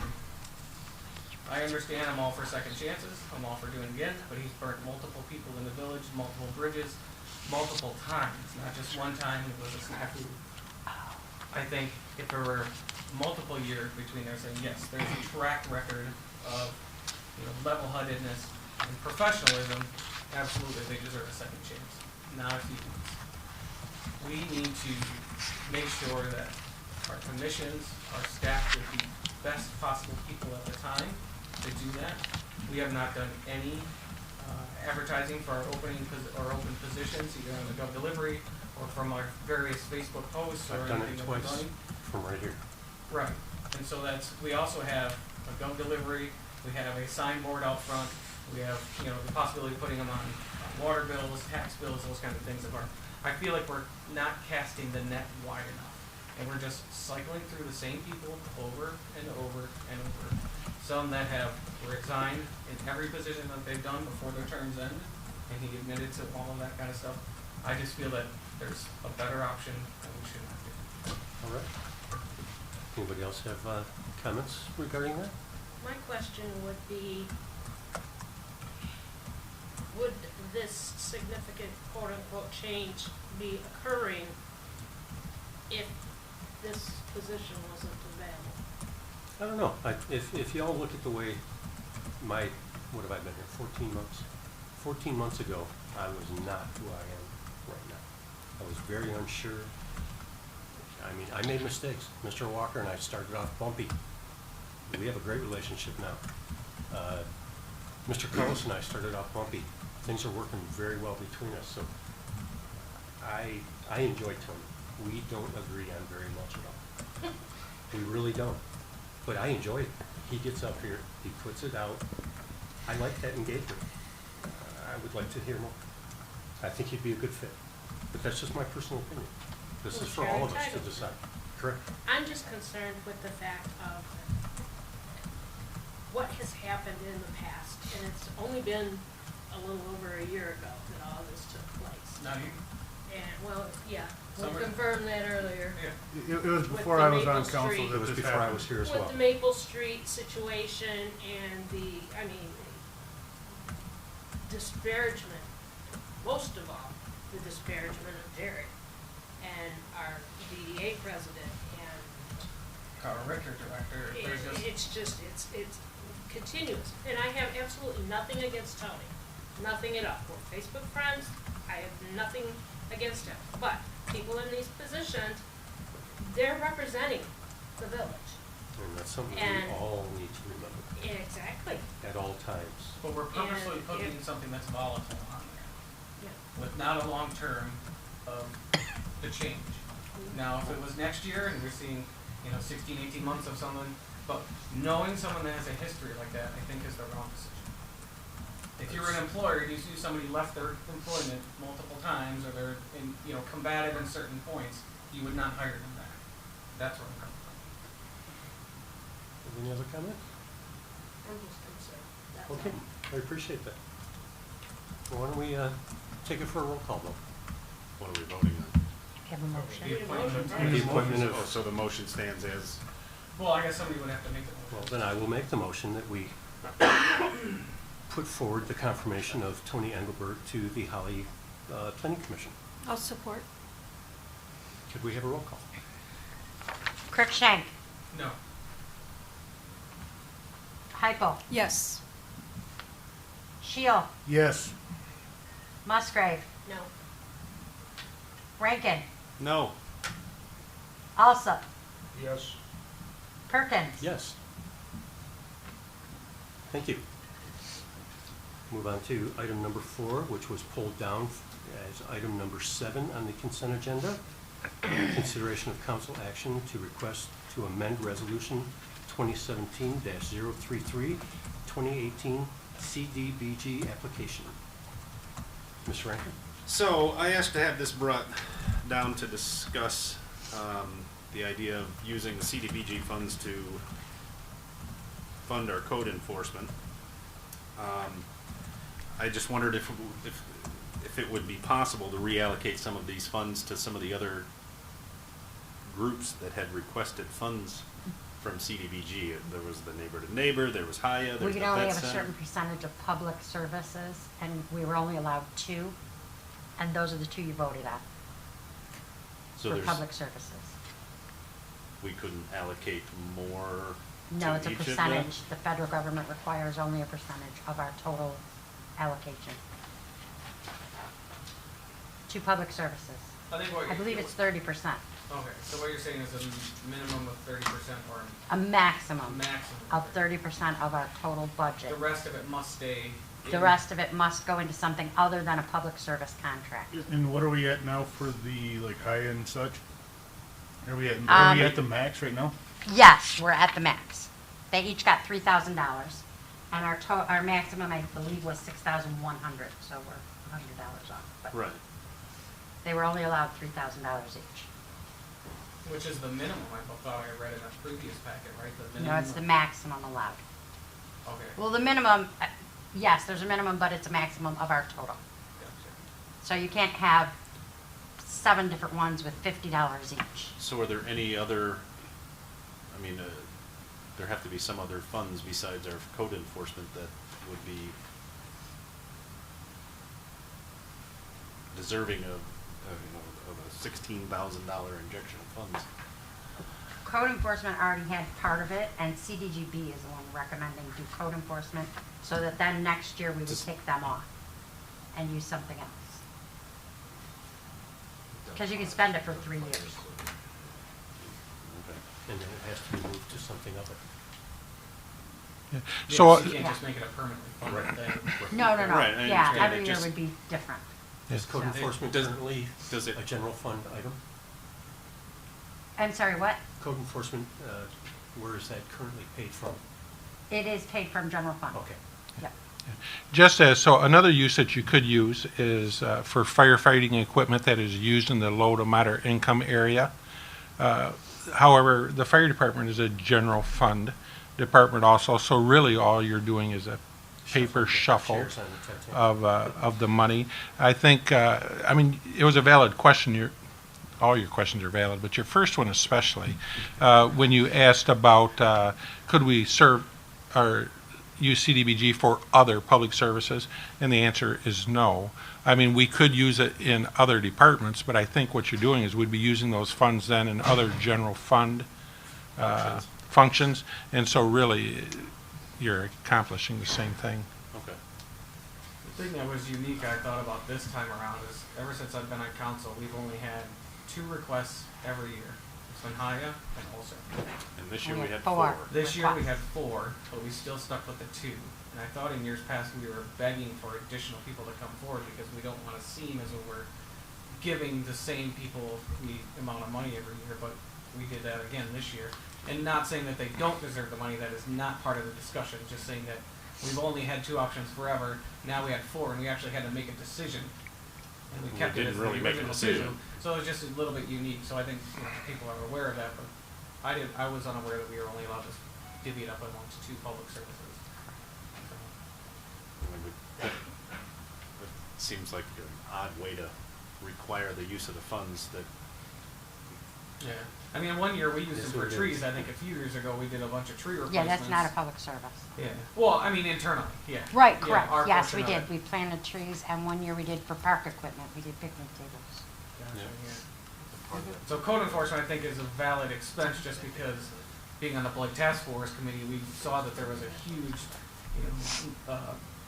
downside to not spending on code enforcement, and so, being only part-time and 16 hours-ish a week was certainly not enough, as evident by all the code violations that we were either finding or unfulfilled and that kind of thing. So I think it's certainly a valid, and this portion of that is to keep that at a part-time 32-hour. Is that what this is for, Jerry, to supplement the code enforcement? Yeah, and we're looking at some other formats as far as work schedule and hours. Okay. Yes. So I think it's still a very valid expense. Yeah.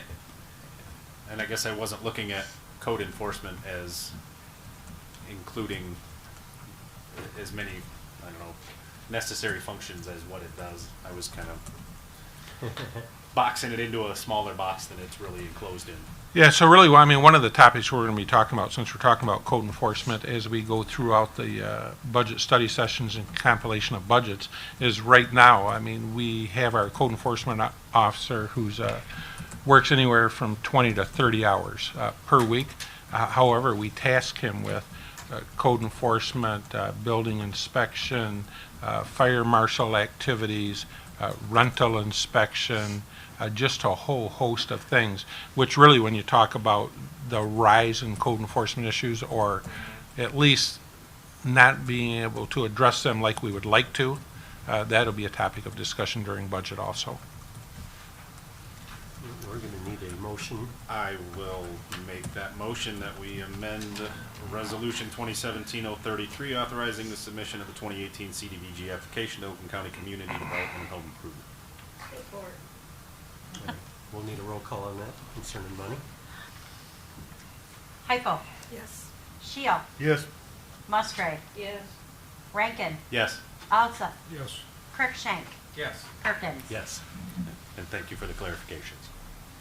On to new business item number 5, which was brought down from consent agenda, item number 9. Mr. Alsop? Yeah, I was going over this paperwork for the car show, for the four-wheel truck show, and then he's got a motorcycle show at the same time. Is that right, Jerry? Well, Different nights. he has 2 separate applications there for different nights. But it says May 1st, October 1st on a Tuesday, but October 1st is on a Monday. And he's got it right here. It should be on the 2nd. So he's having both shows at the same day? I mean, a motorcycle show and a four-wheel drive show at the bar? Do you mean just on that last day? No, on, Throughout the year, I believe it's Tuesday and Thursdays. One is on Tuesdays and one is on Thursdays, just between those dates, however many land with it between those two dates. So what he did was, I believe he listed the parameters, the beginning time and the end time. So there'll be no more shows after October the 1st of 2018. Okay. However, shows will commence throughout the period on Tuesdays and Thursdays. Okay, and it's at his bar? It is. Okay. Yeah, it looks like, so the last event would be on Thursday, September 27th. There So- wouldn't be another one, Since because October October 1st is a Monday, Yeah. there wouldn't be a Right. Tuesday Right. event. So that It's needs just to be saying corrected. nothing will happen after October 1st. Oh, I just was confused at both deals. Well, one says Tuesday and one says Thursday. Yeah. But I didn't know that he was going to do that. He's a good friend of mine, but. Probably just trying to bring some business down that way, Okay. I can imagine. Make a motion to approve this. I'll second. All in favor? Aye. Motion carries. Consideration carries, special event. And so that concludes both of those. Thank God. Get on to reports. Mr. Manager. Yeah, thank you. And I always start out by saying briefly, but it's really not always briefly, so I won't start that way. But I'll start on the north end of the town and with just some economic development activities that I shared with the DDA board last night. And I'll bring council up to speed on those also. So as you know, there's been discussion regarding the removal of cars from Marsh Auto Sale. And so he has removed his cars from his main building adjacent to McDonald's, and also cars that were stored at the Holly Foods Garden Center lot. And so in speaking with Mr. Marsh, he does not intend on selling or not maintaining that building where his former auto sales was. His intention is to return back to that building with some type of business, although he wasn't prepared when I spoke with him to say exactly what it was, but he has enjoyed his relationship with Holly. He plans on staying involved in Holly, and he will return. As you know, he owned another piece of property which he had appeared in front of the Planning Commission on at the corner of Quick Road and North Holly Road, about 6 acres of property, and that he is not sure that he's going to hold on to that particular piece of property, but it's vacant. And so that's the status with that. As we continue south, in previous council meetings, we discussed a federal earmark that the village was eligible for, that being approximately $1.2 million in federal funds for road reconstruction or improvements. Very specific on the roads that it can be used on, very few within the village. Basically, North Saginaw, Maple, Coggeshall, and Elm. And so we had decided early on, and I had talked with council about working with the road commission and trying to get some intersection improvements done at Grange Hall and North Saginaw. So the road commission engaged in a series of negotiations with the property owner of the Marathon Station. Successful negotiation for the purchase of that property was not completed. So the road commission has passed on that project. So that intersection will not be improved at this time, although I believe there's going to be some additional work on North Holly Road, north of the intersection. So that $1.2 million, we are currently working with Rowe of reprogramming that money into one of the 4 federal aid eligible roads that we just talked about. So there'll be more to come on that particular project. We still continue to see strong economic development and interest in the village as you continue to move south along North Saginaw and the other business districts. So we're encouraged with that. And really the last little piece, as you know, the litigation regarding the usage of water funds collected for the capital charge, that lawsuit was dismissed by the court based upon the merits of the case, which basically means there were no merits to the case. And so that was dismissed. The attorneys that were involved in the case and suing the village, they petitioned the court to reconsider their decision And the court did reconsider that decision and did not change it. And so that case stands forward. The unfortunate thing is it just racks up money. So the attorneys in some form win on this. So that's the status of that case. And that's all. Thank you. Ms. Bigger? Nothing really this week. We're going into budget season. As soon as I get all of the department heads' budget requests, I will compile them so we can pass them out to everybody before we start all of our budget study sessions. And I'm just really glad the lawsuit's over. Department heads? Anybody have anything? No? All right. Head down to you, Mr. Cruikshank, for planning. Planning, last meeting we had given the secondary or final approval to Dawson Tire to continue on their work. They had come back in, I believe it was August or September, with their initial plans, and there was some stuff that we needed some final figures on, some heights and, you know, kind of the crossing the T's and dotting the I's. They came back with that, and they got the full approval, and that building area looks fantastic. Yeah, I mean, there's really nothing negative to say about that at all. We're glad they're here. They're doing great work, and I hope they do well in that location, and that was it. Great. Community KRCC? Center, yeah, we have not had a meeting since our last council meeting, but we do have one next Tuesday with the council to consider the director and other, the direction that we'd like the community center to go. All right.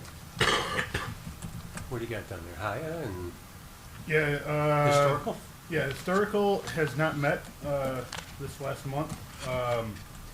We plan on meeting 28th, I do believe, for the historical tour of the village. And Haya has not met. All right. Parks? Nothing. I'm sorry. Oh, you did? Oh, yeah. Parks had our first meeting of the year last week. I'm sorry.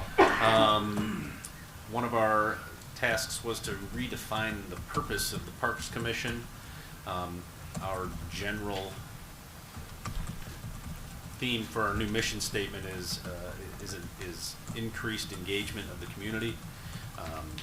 So with that in mind, we came up with, everybody was tasked with finding or coming up with an idea or a project or an activity that they wanted to see the Parks Commission spearhead throughout the year.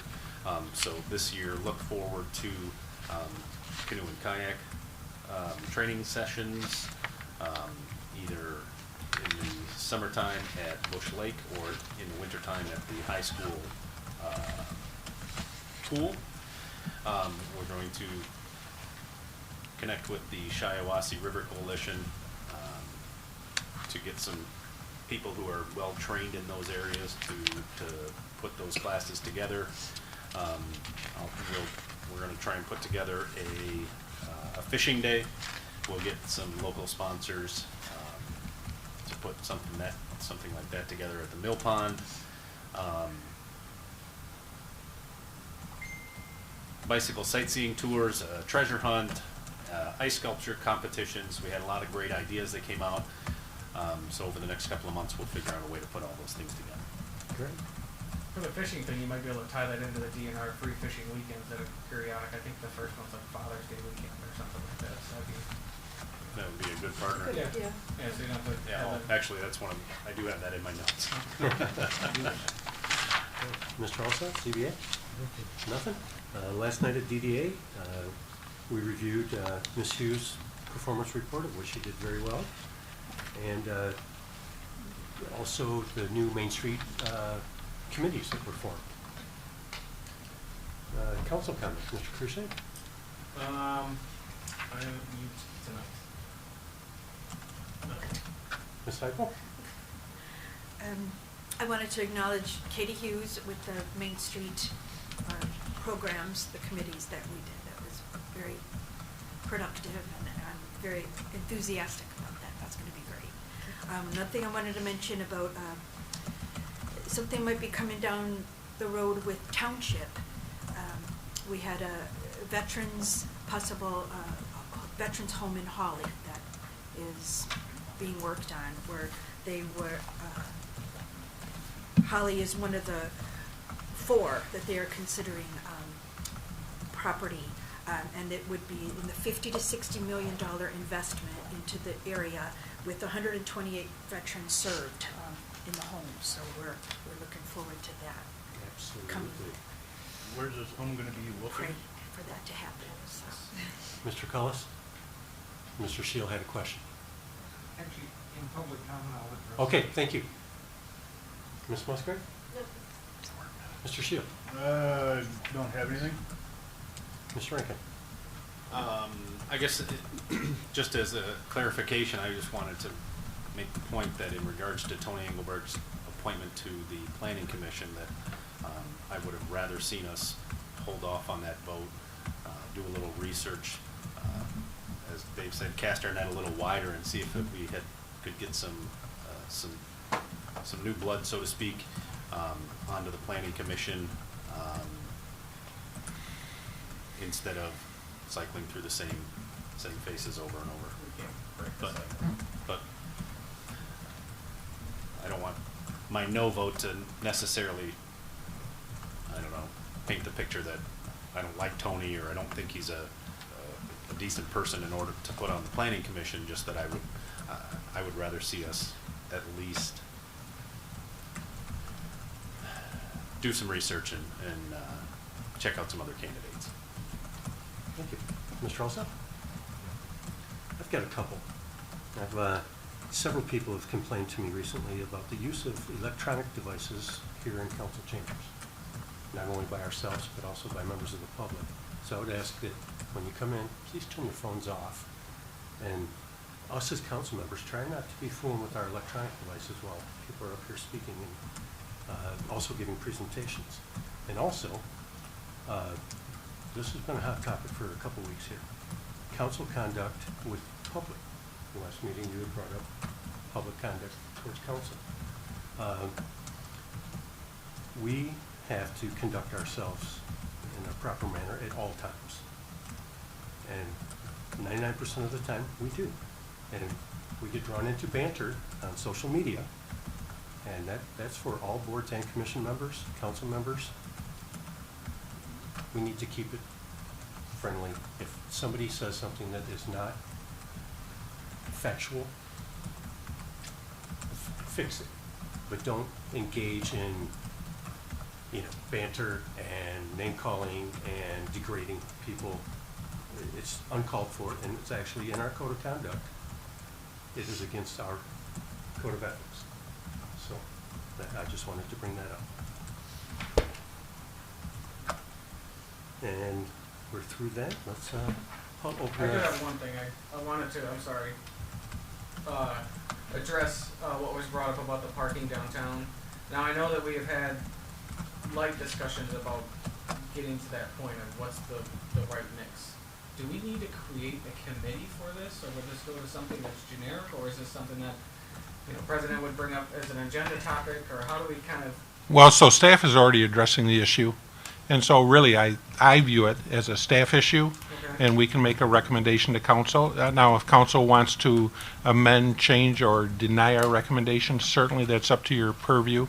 Not that you could not create a committee if you wanted to, but I think that we have some experts in the field that can look at those issues, because we look at more than just the random closings. As we talked about before, we look at if there is going to be a closing, should there be some type of fee attached to that. And so I have department heads working on this issue right now. We will come to council most probably at the next council meeting as a business meeting with a recommendation or discussion on that topic. Great. Thank you, Mr. Walker. Thank you. Apologize for cutting you off. Oh, it's fine. We'll move on to public comment. You know the rules, 4 minutes, state your name and address. Do we have any public comment? Mr. Love, come on up. Got your timer ready? Can I use my phone? Well, yeah. I mean, plain electronic.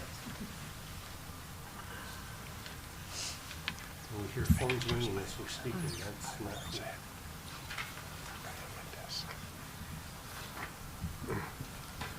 John Love. Yes. There's two issues here. Got enough for everyone.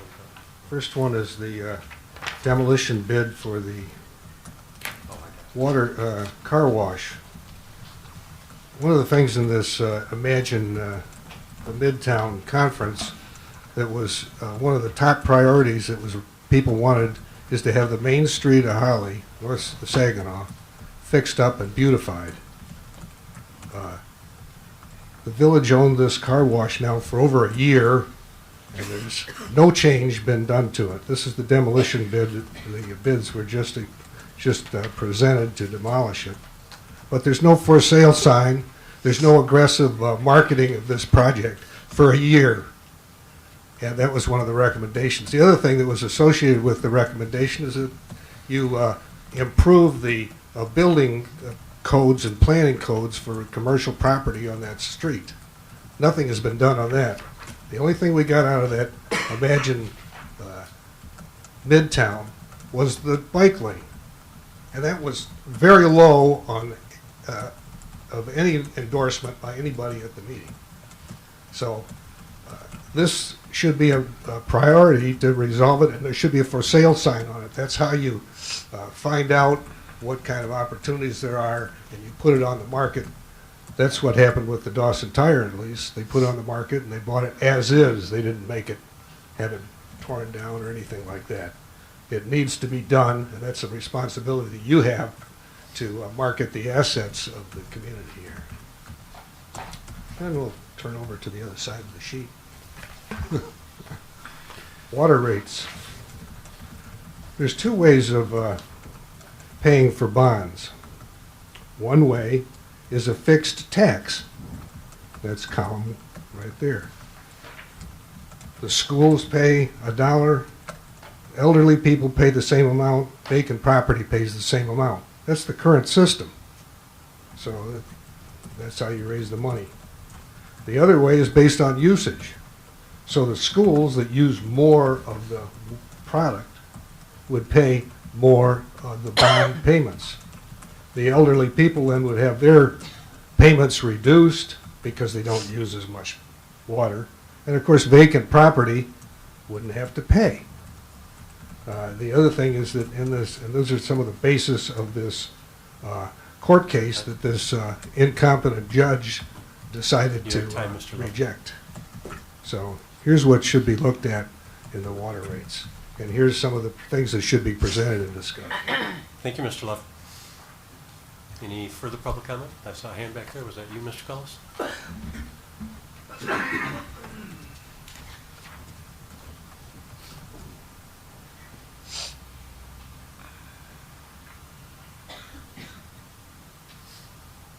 Yes, just a couple of things before I get started on the Veterans Home. Mr. Claus and I have enjoyed a professional relationship since I was on the council, working together through the Dickens Festival, and now as the township supervisor, we still have open lines of communication. I need to apologize because I made a mistake earlier tonight when I said I hadn't received the picture. While Brian and I talk on the phone from time to time, we don't text very often. I looked at my phone and we texted back in June. Then there was one question during the Dickens Festival, and he actually sent me the picture I said I hadn't got on December 19th. I just never saw it. I get a lot of stuff on my phone, and I missed it, so I wanted to apologize. I made the comment in public, and I wanted to fix that. I apologize to you. That being said, the Veterans Home that Suzanne spoke of, on December 20th, I got a letter in my office from the State Department that they were looking for surplus property, as it was listed, that the state legislature had approved and received a $1.2 million grant from the feds, and it's to cover 65% of the project for putting 2 veterans homes in Michigan. One of them will be in Grand Rapids to replace one that is old and needs replacing, and the other one they wanted to put in southeast Michigan. Now, they had worked with the city of Detroit because they wanted the first one to be in the city of Detroit. They actually have a long-term plan of putting 5 in the state. So the first one they wanted to be in Detroit, and after 6 to 8 months of working with the city of Detroit and bouncing around and as they put it, not playing well in the sand together, they decided to abandon that project and go elsewhere. So the letter landed on my desk December 20th. We worked diligently. Suzanne Heipel came into my office and helped. Some more cooperation between the city, the village, and the township. We put together a 20-page bid. It had to be submitted by January 3rd. Now this next part is going to surprise everybody. On January 4th, the state called me and wanted a couple of more pieces of information for that bid. We gave that to them within about an hour. And at 10 after 4, they called my office and said, you are on the top of our list for this home. We would like to come out and meet with you and take a look at this property. And I said, that would be great. Let's set an appointment. He said, we can be there tomorrow at 8. So they literally were here the next morning. I had to call my assistant back into the office that night to make a welcome packet for them. I called the DDA director, the village manager. We had Senator Dave Robertson there. We actually had 19 people that next morning for that meeting. That's how quick this community can come together when they want to.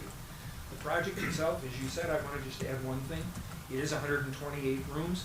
This is not like a hospital facility. This is all on one level. This is a place where veterans can come and live out the last years of life, because let's not forget, they're the ones that signed the blank check when they went into the service. This home will have a bedroom, a living room, and a kitchen dining area kind of facility. They will have facilities on grounds where they eat a couple of meals a day together if they want. So it's a very unique project that comes in here.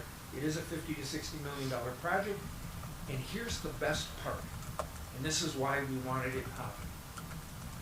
This will bring 150 to 200 skilled jobs with an annual budget of between 10 and $20 million a year. Those are jobs right here in this community. Councilman Shield asked where that would be. We're still working on the property side of it. The township owns 2 parcels. The one I mentioned earlier off of Fish Lake is a 34-acre parcel. Then we own another parcel of land that is off of Fish Lake Road down by Hauser Road at the southern end of the township. And that one comes up and touches the back of Freebar Industries off of Rose Street. So there's 2 ways to get to that property. So they're looking at those. I talked to them at 4 o'clock this afternoon. They've not made a decision yet. They're still going over some things. I said, if you need anything else, and Suzanne, his comment was, I don't think there's anything else you could possibly answer. We've covered all the bases. Your time, Mr. Collis. They're going to let us know when they come up with that. Great. That's awesome. Any other public comment? Yes, sir.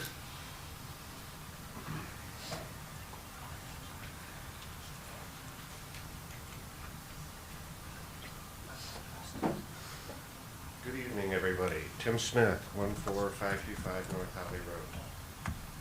I heard the $15 million on the road project. I, like Jerry suggested, do the infrastructure underneath the road before it gets done, and then later on I heard that was all in the plan. It's the only smart way to handle that. I would suggest that instead of a 5-year or 10-year, this is going to go 25 or 30 years. The road, the whole infrastructure needs to be done. Everywhere in the state, everywhere in this country does. So just take the time to plan it all out and make it something everybody can afford. That'd be greatly appreciated. The other thing is I appreciate George Cullis's and Bob Hoffman's work on this water project. Tonight I heard something that the assessment was done on the dam and the building, the waterworks building, which to me would suggest that there is an interdependency between that dam and that building. The dam's under the road or around the road there, I imagine. So at some point there's going to have to be some cooperation between the village and the private people who are trying to get the waterworks building done as to an understanding of how this new civil engineering is going to be done, because the dam infrastructure is going to have to be looked at too. I've heard it needs to be redone. Several years ago I had an idea, and I think it might work well for not only this community but Fenton and Linden. All the dams on this ecosystem were built about the same time and are deteriorating at the same rate. Turning them into something that the kayakers and the canoers can use. Sluice runs that are kind of like fish ladders that give a challenge. It's going to bring a lot of people, a lot of kayakers out of Royal Oak, out of the area that's suburbs, and they're going to take challenging runs. Holly's isn't that big. Fenton's is mid-sized. But you get to Linden, that's huge. And that's a good opportunity where I feel a lot of people could be coming up here for that. But if you're riding down the river on a canoe or a bike trail or anything else, you need a way to get back to where you started.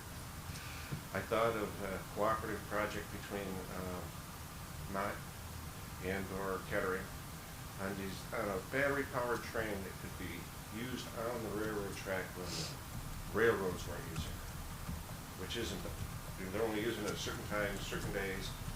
On weekends, they only use it on Sunday afternoons. But if they could get something that was just a battery-powered back and forth, an open carriage type of ride, people would pick up in Linden, they drop off in Fenton or wherever.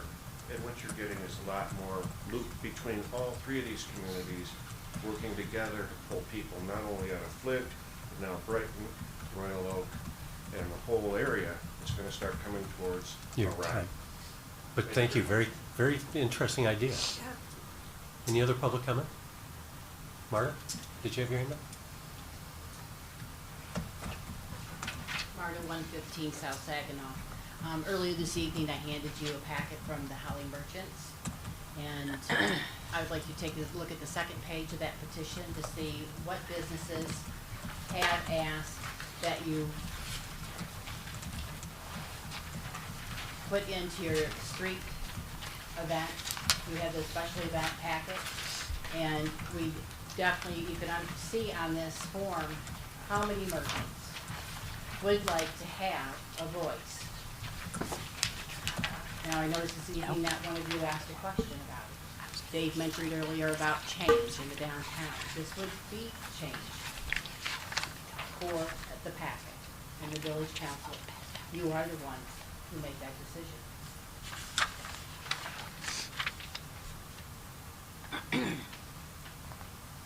Are you asking for a reply? I guess in public comment, we typically don't go back and forth. That's what I'm asking that question.